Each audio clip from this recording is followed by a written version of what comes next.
Varicose veins కి సరైన చికిత్స కోసం సంప్రదించండి ఎవిస్ హాస్పిటల్. నమస్తే రమగారు. నమస్తే జయ. మంచి ఇంట్రెస్టింగ్ స్టోరీ ఒకటి చెప్పండి అండి. సాహస బాలిక కథ చెప్తాం. ఒక అమ్మాయి భలే సాహసి. చెప్పండి. పూర్వమట ఒక పట్టణానికి చివర్లో ఇంచుమించు పల్లెటూరులాగా ఉండే ప్రాంతంలో ఒక పురోహితుడు గారి ఇల్లు ఉండేది. పురాతనమైన వాళ్ళ పెద్దవాళ్ళ ఇల్లు. వాళ్ళకు ఒక కూతురు ఉండేది.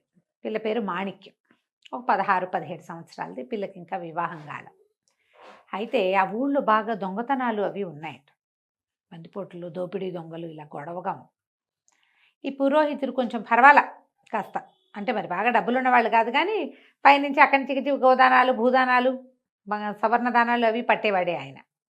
ఒకనాడు సాయంకాలం వాళ్ళు పెళ్ళికి వెళ్ళారు. భార్యాభర్త ఇద్దరు వెళ్ళిపోయి మర్నాడు తెల్లవారి వస్తామన్నారు. అయితే ఏమైంది, పిల్ల ఇబ్బంది వచ్చే రోజులని అమ్మాయిని వదిలిపెట్టి వెళ్ళారు. పిల్ల ఒక్కతే ఇంట్లో. నాకేం భయం, ఏం పర్వాలేదు, మన ఇల్లు మన ఇంట్లోకి మనకేం భయమో అది ఇదేంటి. పూర్వకాలం ఈ ఇల్లు ఎట్లా ఉండేవి, మన ఇళ్ళకి మళ్ళీ పక్క పక్కన ఇరికిచ్చినట్టు అగ్గిపెట్టెల్లాంటి ఇల్లు కావు కదా. పెద్ద ఖాళీ స్థలం, పెరళ్ళు, వాకిలి, ముందు బావి, వెనకాల అదేమిటో చెట్టు చేమ, ఒక చిన్న పర్ణకుటీరాలు ఇల్లు. ఇల్లు చిన్నవే అయినా చుట్టూతో స్థలాలుండి గ్యాపులు ఉండేవి. మనం అరిచి గీ పెట్టినా పక్కింటి వాళ్ళకి వినపడదు. బాగా వాకిట్లోకి వచ్చి కేకేస్తే ఏమైనా వినిపిస్తుంది. అయితే సరే, ఈ పురోహితుడి ఇల్లు ఇట్లా ఉంది. ఈ దొంగల గుంపు ఒకటి ఊళ్ళో నుంచి బయటికి పక్క ఊళ్ళకి వెళ్తున్న వాళ్ళని అబ్జర్వ్ చేశారు. చేస్తే మన పురోహితుడు భార్య ఊరెళ్ళినట్టు, రాత్రికి రారు, సాయంకాలం 3 గంటలకో ఎప్పుడో బయలుదేరి వెళ్ళారు. ఆ టైంలో వెళ్ళిన వాళ్ళు రాత్రిళ్ళు వెనక్కి తిరిగి వచ్చే మార్గాలు అప్పుడు లేవు కదా. సరే, పురోహితుడి ఇల్లు ఖాళీగా ఉంది, ఇంట్లో పడదామనుకున్నారు. ఒకడిని పంపారు ముందు, పైలట్. అయితే ఏమైంది, ఇంట్లో పడ్డానికి ఇంట్లో దీపం కనపడింది. అంటే ఎవరో ఉన్నారని తెలిసింది. సరే, వీడు ఏం చేశాడు, ఇలా ఫ్రంట్ వాకిట్లో నుంచి కాకుండా అలా వచ్చి దొడ్డి వైపు స్నానాల గది ఉంటే దాని పక్కన దాక్కున్నాడు. పిల్ల ఏం చేసింది, కొంచెం చీకటి పడ్డాక చెమటగా ఉంది, ఒక చెంబు నీళ్ళు పోసుకుందామని స్నానాల గదిలోకి పోయింది.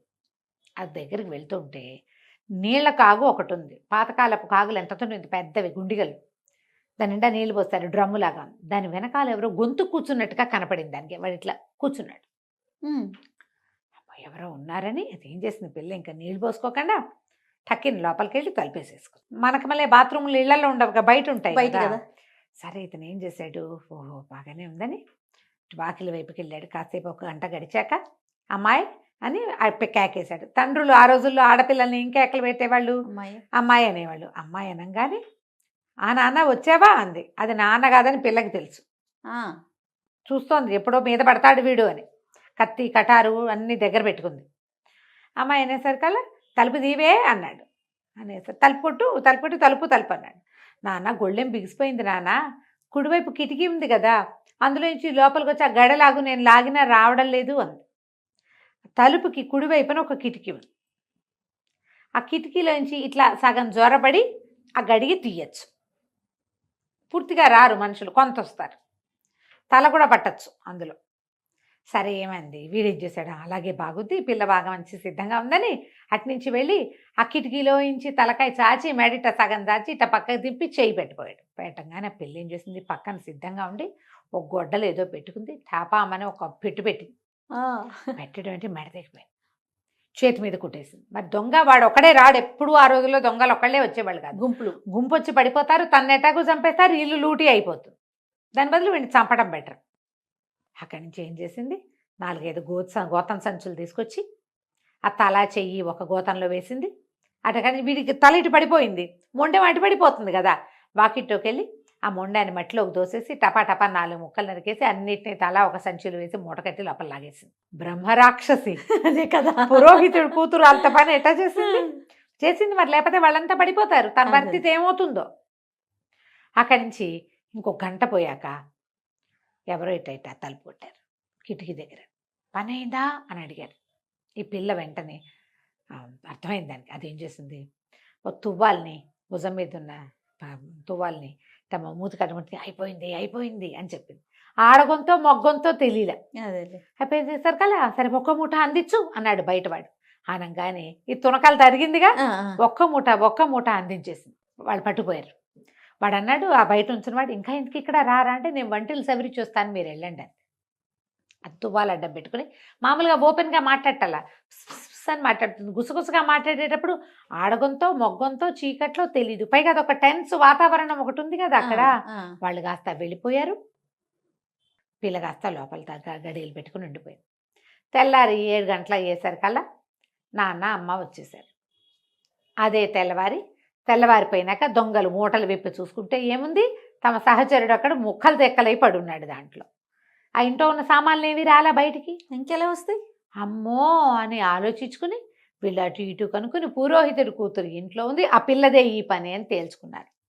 అంతకి దాన్ని చంపేయాలి ఎలాగైనా, ఎట్లా ఆలోచించారు. ఈ పిల్ల ఏం చెప్పిందంటే, నాన్న ఇట్లా దొంగలు వచ్చారు మన ఇంటికి, నెత్తురు కనపడుతోంది నేల మీద, నేను ఈ పని చేశాను, వాళ్ళ ఇంటి మీద దండు పడతారేమో నాన్న, చూసుకోవాలి, మనం జాగ్రత్తగా ఉండాలంటే అమ్మా నాన్న హడిలిపోయారు.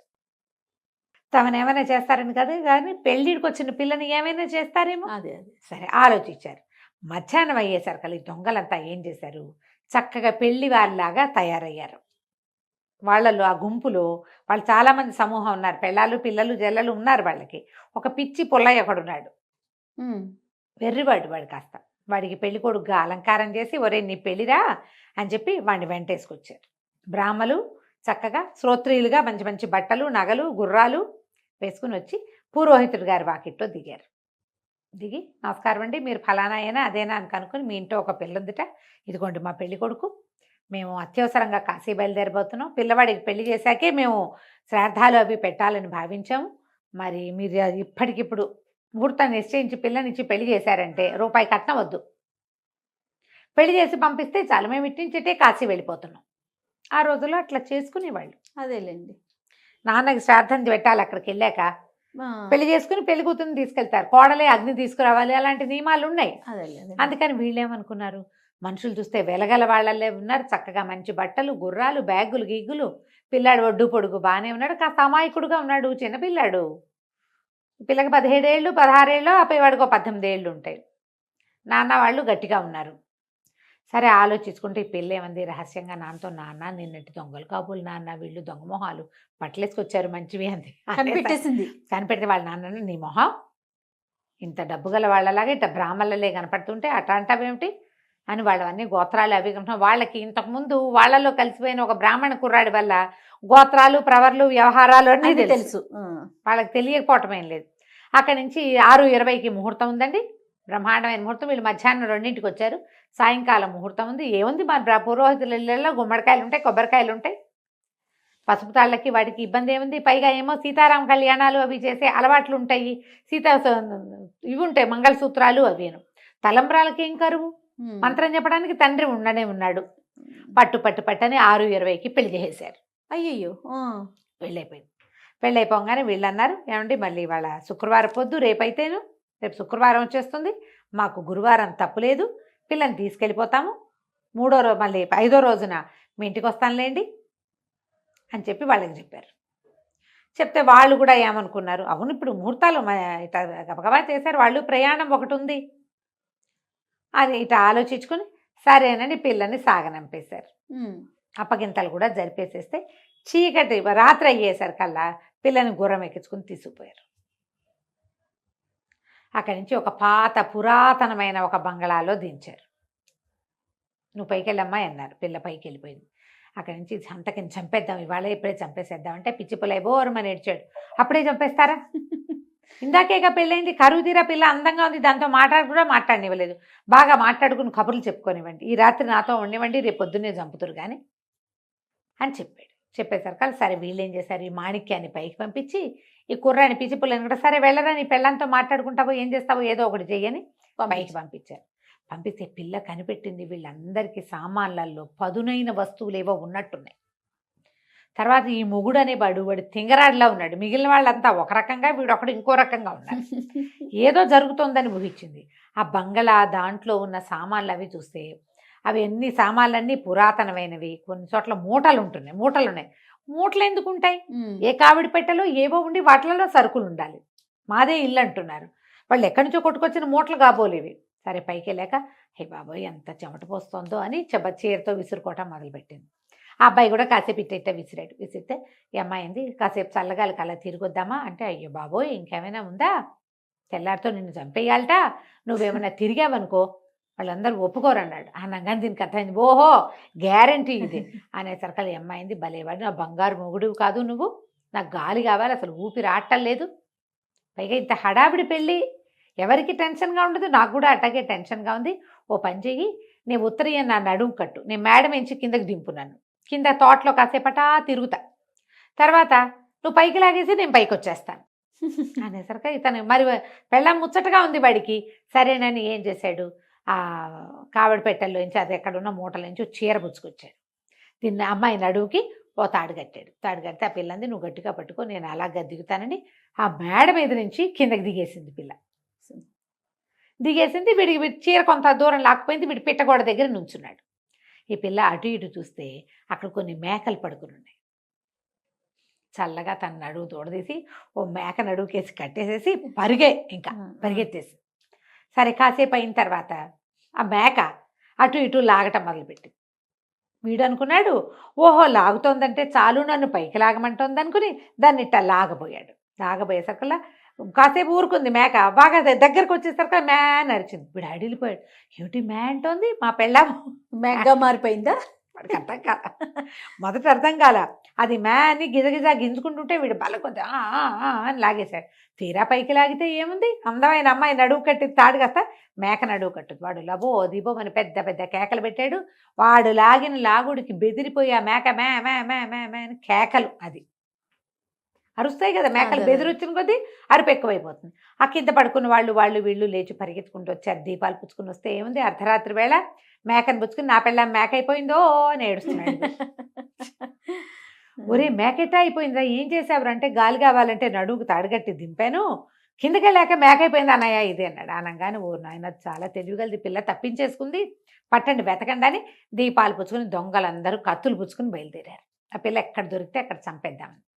ఈ పరిగెత్తిన పిల్ల, దానికి ఏం దారి తెన్ను తెలీదు, ఏమీ తెలీదు ఆ దారి. కానీ అదేం చేసింది, పిల్ల పరిగెడుతూ ఓ చెట్టు దగ్గర, మర్రి చెట్టు దగ్గర ఆగి చూస్తే మర్రి చెట్టుకి పెద్ద తొర్ర ఉంది. ఇది చీర కట్టుకుని లోపలికి వచ్చింది. వీళ్ళు ఏం చేశారు, అన్నీ వెతికి వెతికి మర్రి చెట్టుకి పెద్ద తొర్ర ఉంది, అందులో కూర్చుందేమోనని లోపలికి వచ్చి ఆ మర్రి చెట్టు దాకా వచ్చి కత్తి పెట్టి లోపల పెట్టి ఇట్లా ఇట్లా కదిపాడు. దాంట్లో ఒకడు కదిపేసరికల్లా పిల్లకి జబ్బలో దిగబడింది. ఇలా నోరు నొక్కుని కూర్చుంది. జబ్బలో దిగబడింది కత్తి. వాడు లాగుతుంటే ఏం చేసింది, చటుక్కని చీర చెంగుపెట్టి తుడిచేసింది. నెత్తురు మరక కనపడకుండా బయటికి చూస్తే లోపల ఎవరు లేదు, నెత్తుటి మరకలు కూడా లేవు. చీకట్లో అంత తెలియదు, మరకుంటే కనపడేది, మరకలేదు, తుడిచేసిందిగా. వెళ్ళిపోయారు. అక్కడి నుంచి ఇంకా వెతకటం మొదలెట్టారు. ఈ పిల్ల నెత్తురు గారిపోతుంది జబ్బ. ఇక్కడే కూర్చుంటే తెల్లారేసరికి వరదల్లా గారి చచ్చిపోతానని ఆ జబ్బ గట్టిగా కుడి చేత్తో ఎడం చేతిని గట్టిగా పట్టుకుని మెల్లిగా పరిగెత్తడం మొదలుపెట్టింది. వెళ్తుంటే ఏమైంది, ఒక గడ్డి బండి ఎదురొచ్చింది. ఆ దొంగలు కొంచెం దూరంలోనే, కూతబయట దూరంలోనే ఉన్నారు, పరిగెడుతున్నారు. ఈ పిల్ల ఏం చేసింది, బాబాయ్ దొంగలు నా వెంట పడ్డారు. పిల్లేమో పెళ్లి కూతురు అలంకరణలో ఉంది కదా, కాస్త పువ్వులు జడ అవి ఉన్నాయి, జడ నిండా పువ్వులు, మెళ్ళో ఏవో వస్తువులు, గాజులు గలగల్లాడుతున్నాయి. బాబాయ్ దొంగలు వెంటపడ్డారు, మా వాళ్ళంతా తల దిక్కైపోయారు, నన్ను కాపాడవా అంటే అతను ఏం చేశాడు, గడ్డి కొంచెం పైకి తొలగదీసి అమ్మాయి ఇందులో కూర్చో అని చెప్తే ఈ పిల్ల ఏం చేసింది, ముక్కుకి నోటికి గుడ్డ అడ్డం కట్టేసుకుని ఆ గడ్డి మధ్యలో కూర్చుంది. గడ్డిలో కూర్చుంటే పిచ్చి తుమ్ములు దగ్గు వస్తాయి, నసకి దురదలు వచ్చేస్తాయి ఒళ్ళంతా. బిగదీసిపోయి కూర్చుంటే ఈ దొంగలు వచ్చారు. వచ్చి గడ్డి బండి పడినారు. ఒక పెళ్లి కూతురు పిల్ల ఎవరితోనైనా వచ్చిందంటే రాలేదన్నాడు. వీడు చూశాడో లేదోరా, గడ్డిలో ఏమైనా దాక్కుందేమో చూడండి అని మళ్ళీ గడ్డిలోకి కత్తి కస అభిసా పొడిచారు. తొడలోకి దిగబడింది కత్తి. నోరు గట్టిగా మూసుకుని ఆ కత్తి బయటకు వస్తున్నప్పుడు మళ్ళీ చీర పెట్టి శుభ్రంగా తుడిచేసింది. కత్తి చూస్తే దానికి నెత్తుటి మరకలు లేవు, అంటే ఇందులో కూడా లేదు. వాళ్ళు వెతకటం మొదలుపెట్టారు. ఈ గడ్డి బండి ఊరు దగ్గరికి రాగానే పిల్ల అక్కడి నుంచి దిగేసి తెల్లవారుసాముకి వాకిట్లో చేరింది తన ఇంటికి. ఊర్లోకి వెళ్తుంటే దాని దారి తెలుసు కదా, అంతే. ఊళ్ళోకి వెళ్ళిపోయింది. ఇంటికి వెళ్ళి తలుపు కొట్టేసరికి నాన్న నెరకాంతి నెత్తుడు ఓడిపోదు. నెత్తి నిండా గడ్డి. పిల్ల ఇట ఉన్న పిల్లని చూసి అడిపోయి, ఏమిటమ్మా ఏం జరిగింది అంటే, నాన్న నిన్ననే చెప్పలేదా వాళ్ళు దొంగలని నన్ను తీసుకుపోయారు, ఆ వెర్రివాడి కేసు కట్టారు, నేను మేడ మీద ఉన్నాను, అక్కడి నుంచి పారిపోయి వచ్చా, ఇట్లా 2 చోట్ల అంటే కత్తిపోట్లు వచ్చినాయంటే. సరే ఏం చెప్పింది, వాళ్ళు ఖచ్చితంగా వెతుకుతూ మన ఇంటికి వస్తారు, ఈ లోపల నువ్వు వైద్యుడిని పంపించు మన ఇంటికి, నువ్వు పరిగెత్తుకుంటూ వెళ్ళి సైనికులకి చెప్పిరా దొంగలు మన ఇంటికి వస్తారు, ఎందుకంటే ఈ పగ తీరకుండా వదిలిపెట్టరు వాళ్ళు, తెల్లవారేసరికి రారు, అంతేగా. గ్యారంటీగా వస్తారు అని చెప్పంగానే ఈయన పరుగున వెళ్ళిపోయి పక్కన ఒక కట్లు కట్టే వైద్యుడు ఉంటే ఆయన కేకేసి మా ఇంటికి వెళ్ళాడు, మా పిల్లకి ఏవో దెబ్బలు తగిలినాయని పరిగెత్తుకుంటూ గ్రామాధికారి దగ్గరికి వెళ్ళాడు. ఆ గ్రామాధికారి దగ్గర ఈ దేశపు రాజుగారి ఊళ్ళల్లో దొంగతనాలు అవుతున్నాయి కదా, ఒక గుంపుని పెట్టారు. పిల్ల ఏం చెప్పిందంటే సైనికుల దుస్తులతోటి రావద్దని చెప్పు, పెద్ద మనుషుల్లాగా రమ్మను, కత్తులు అవి మన ఇంట్లో దాచిపెడదాం, సైనికులు కనపడితే వాళ్ళు లోపలికి రారు. అయితే సరే ఇతను చెప్పాడు ఇట్లా దొంగలు ఇలా జరిగింది, మా ఇంటికి రండి అంటే వాళ్ళు గుంపు ఒక 20 మంది వీళ్ళింటికి వచ్చారు. ఈ దొంగలు మొత్తం అడవంతా వేటాడి వేటాడి వేటాడి చూసి ఇంటికి వెళ్ళి తెల్లవారిపోయిన తర్వాత మర్రి చెట్టు మొదట్లో మర్రి చెట్టు లోపల కొద్దిగా రక్తపు మరకలు చూసి, అంటే ఇందులో కూర్చుంది పిల్ల, దెబ్బలు తగిలిన పిల్ల ఎక్కడికి వెళ్తుంది, తండ్రింటికే కాదు వెళ్ళేది. అందుకని పొద్దున్నే ఏం చేశారు, మళ్ళీ శుభ్రంగా స్నానాలు చేసి రాత్రంతా తిరిగారు, నిద్ర లేవు, 2 గంటలు నిద్రపోయారు అందరూ పడి.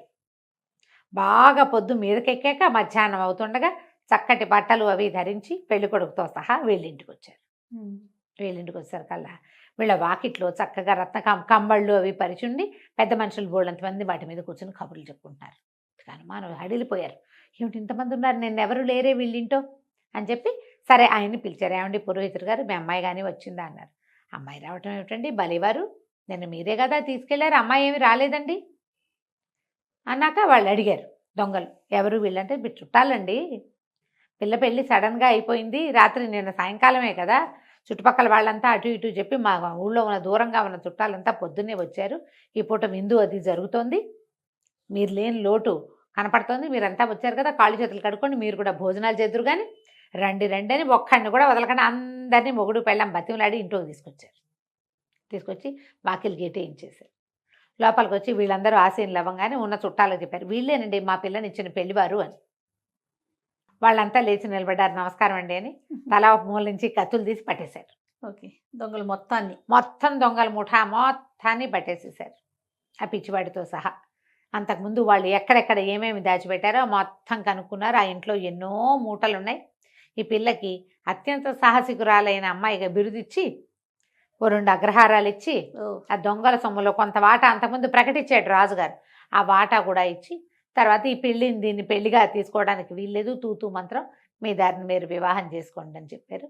ఆ పిల్లకి తర్వాత మళ్ళీ వాళ్ళలోనే ఎవరినో చూసి పెళ్లి చేసుకున్నారు. కథ కంచికి మనం ఇంటికి. చాలా బాగుంది.